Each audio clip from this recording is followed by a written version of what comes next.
Good day, everyone. I am Cherlyn Anasign, a BSHM 1B student, and I am here to discuss the controversial issues in Philippine history, which is all about the retraction of Rizal.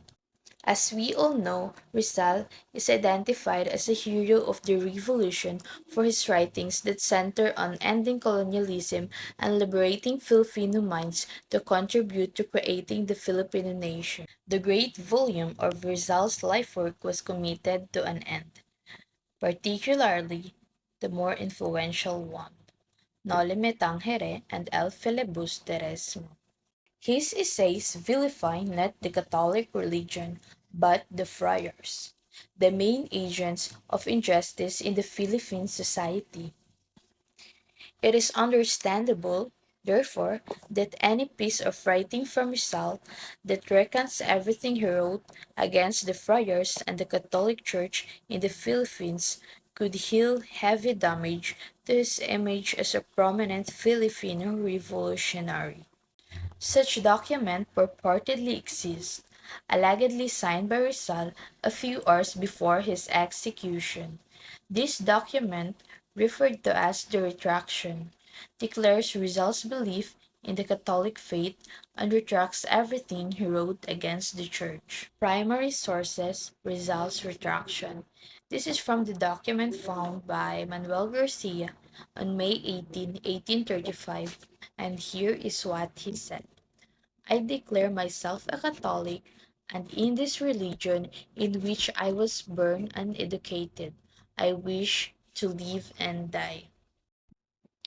I retract with all my heart whatever in my words, writings, publications, and conduct has been contrary to my character as son of the Catholic Church.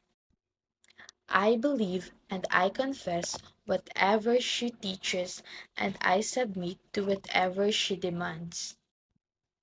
I abominate Masonry as the enemy which is of the Church and as a society prohibited by the Church. Diocesan prelate may, as the superior ecclesiastical authority, make public this spontaneous manifestation of mine in order to repair the scandal which my acts may have caused, and so that God and people may pardon me. There are four iterations of the text of this retraction. The first was published in La Voz Española and Diario de Manila on the day of the execution, December 30, 1896.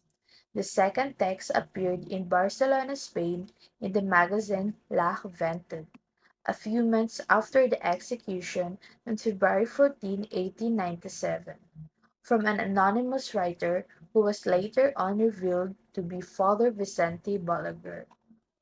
However, the original text was only found in the Archdiocesan archives on May 18, 1935, after almost 4 decades of disappearance. The Balaguer Testimony. Dubs on the retraction document abound, especially because only one eyewitness account of the writing of the documents exists, that of the Jesuit friar Father Vicente Balaguer. According to his testimony, Rizal woke up several times, confessed 4 times, attended a mass, received communion, and prayed the rosary, all of which seem out of character. Different dates and places of the cry. So these are the various accounts of the cry that gives different places and dates. Such as a Guardia Civil, Olegario Diaz, identified the crime to have happened in Balintawakon, August 25, 1896. Teodora Calao, a Filipino historian, marks the place to be in Kangkong, Balintawak on the last week of August 1896. Santiago Alvarez, a Katipunero and son of Mariano Alvarez, leader of the Magdiwang faction in Cavite, put the cry in Bahay Toro in Quezon City on August 24, 1896. Pio Valenzuela, known and privy to many events of concerning the Katipunan, stated that the cry happened in the Pugadlawin on August 23, 1896. Historian Gregorio Zaide identified the cry to have happened in Balintawak on August 26, 1896. Teodoro Agoncillo put it at Pugadlawin on August 23, 1896. Pio Valenzuela claimed that the event took place in Tandang Sora Barn in Hulod, Barangay Banlat, Quezon City on August 24, 1896. Cuerpo de Vigilancia.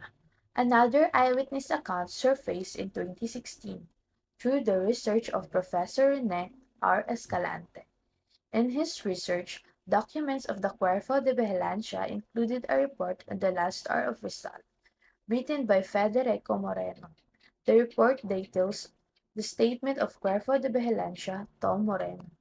It is undeniable, in fact, the precursor of the Katipunan as an organization is the La Liga Filipina. As an organization Rizal founded with Andres Bonifacio as one of its members, but La Liga Filipina was short-lived as the Spaniard exiled Rizal to the Pitan. Former members decided to band together to establish the Katipunan a few days after Rizal exile on July 7, 1892. He may not have been officially part of the Katipunan, but the Katipuneros showed great appreciation of his work toward the same goals. Out of 28 members of the leadership of the Katipunan from 1892 to 1896, 13 were former members of La Liga Filipina. Katipuneros even used Rizal's name as a password. In 1896, the Katipuneros decided to inform Rizal of their plans to launch the revolution and sent Pio Valenzuela to visit Rizal in Dapitan. Valenzuela's account of his meeting with Rizal have been greatly adopted by many scholars, but according to him, Rizal objected to the plans, saying that doing so would be tantamount to suicide since it would be difficult to fight the Spaniards who had the advantage of military resources. Valenzuela added that the leaders of the Katipunan must do everything they could to prevent the spilling of Filipino blood. He informed Rizal that the revolution could inevitably break out if the Katipunan were to be discovered by the Spaniards. So with that, hope you learned something in my discussion, and if you have questions, feel free to ask me and I'll try my best to answer it. And once again, the topic that I discussed is case study number 3, did Rizal react? Thank you.